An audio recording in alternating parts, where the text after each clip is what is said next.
How to add your YouTube channel to your Roblox account. In this tutorial, I'll show you guys how you can easily add your YouTube channel on your Roblox account. First thing first, open up your web browser and then simply search for roblox.com.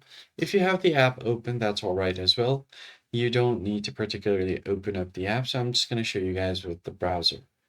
Once you open up Roblox, you will just have to go to the other tab and simply search for youtube.com. And here you just need to make sure that you are logged into your account. So all I'm going to do now is click on my profile icon and then view your channel. And it will automatically give you the URL with your username on it. Just copy this URL, go back to Roblox and then go to settings. Then from here, go to settings again.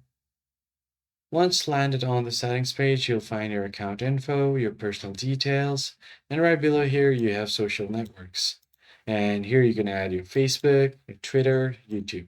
So go ahead and paste the link that you copied right here, and then click on save. As you can see, the link has been successfully saved. So if someone views my profile, they will be able to visit my YouTube channel as well. That is pretty much it, guys. I hope this tutorial was helpful. I'll see you on the next one.